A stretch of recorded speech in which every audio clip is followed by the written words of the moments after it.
नमस्कार.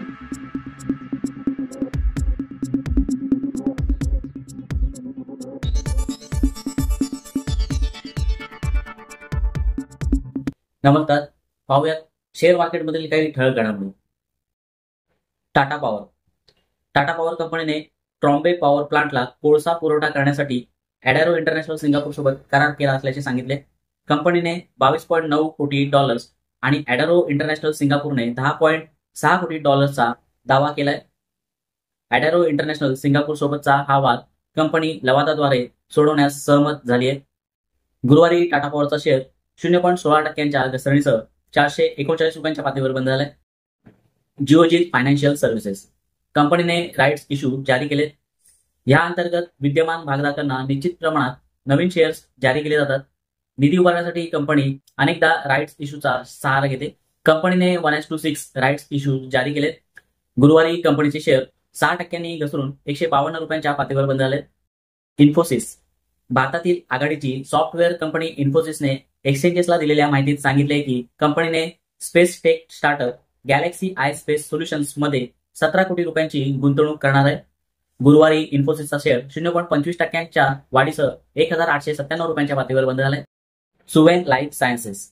Suven life sciences कंपनीने विवेक शर्मा यांची कार्यकारी अध्यक्ष म्हणून नियुक्ती केली. विवेक शर्मा यांना पिरामल फार्मा सोल्युशन्स मध्ये 2014 ते 2019 या कार्यकाळादरम्यान सीईओ पदाचा अनुभव आहे. गुरुवारी सुवेन लाईफ सायन्सेसचा शेअर 3% घसरणीसह ₹150 पातळीवर बंद झालाय. IIFL finance. आरबीआयने IIFL फायनान्सच्या गोल्ड लोन व्यवसायावरील निर्बंध तात्काळ प्रभावाने हटवले आहेत. आरबीआयने 19 सप्टेंबर रोजी ही माहिती दिली आहे. कंपनीला कायदे आणि नियमांनुसार गोल्ड लोन पुन्हा सुरू करता येईल. गुरुवारी कंपनीचे शेअर्स 6% घसरणीसह ₹497 पातळीवर बंद झाले. GE T&D इंडिया कंपनीच्या OFSला चांगला प्रतिसाद मिळालाय. आता कंपनी त्याचा आकार वाढवू शकते. कंपनीचे 4 मिलियन शेअर्स किरकोळ गुंतवणूकदारांना म्हणजेच रिटेल इन्व्हेस्टर्ससाठी राखीव ठेवण्यात येणार असल्याचे कंपनीने सांगितले. गुरुवारी GE T&D इंडियाचा शेअर 5% घसरणीसह ₹1,606 पातळीवर बंद झाले.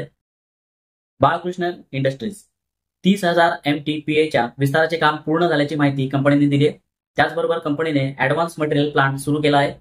गुरुवारी बाळकृष्ण इंडस्ट्रीजचा शेअर 1.5% वाढीसह ₹3,081 पातळीवर बंद झाले.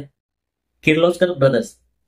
कंपनीने शॅन्शुअर सोलर पार्क 19चे 26% भागभांडवल घेण्यासाठी कोल्हापूर स्टील सोबत करार केलाय. गुरुवारी किर्लोस्कर ब्रदर्सचा शेअर 0.5% वाढीसह ₹1,625 पातळीवर बंद झालाय. ज्योती लॅब. कंपनीने स्मार्ट वॉच सोल्युशन्सचा क्विकलो हा ब्रँड खरेदी केलाय. यासह कंपनीने लॉन्ड्री व्यवसायात प्रवेश केलाय. गुरुवारी ज्योती लॅबचा शेअर 0.5% वाढीसह ₹544 पातळीवर बंद झालाय. फिनिक्स मिल्सची उपकंपनी म्हणजे subsidiary company Casper Realty Private Limited ने मोहाली पंजाबमधील 2 भूखंडांची ₹891 कोटी बोली जिंकली आहे. ॲबॉट इंडिया ह्या फार्मा कंपनीने वोनोप्राझनच्या विक्रीसाठी टाकेडा सोबत पेटेंट परवाना करार केलाय. EMS कंपनीला ₹681 कोटी ऑर्डर्स मिळाले. त्याचबरोबर कंपनीने सांगितले होते की कंपनी QIP द्वारे ₹400 कोटी उभारणार आहे. गुरुवारी EMS कंपनीचे शेअर्स 10% वाढीसह ₹832 पातळीवर बंद झाले. श्रीराम फायनान्स कंपनीच्या बोर्डाच्या बैठकीत असुरक्षित रेट केलेले सूचीबद्ध रिडीम करण्यायोग्य आणि करपात्र NCD मंजूर करण्यात आले. या NCDचा आकार ₹150 कोटी इतका आहे.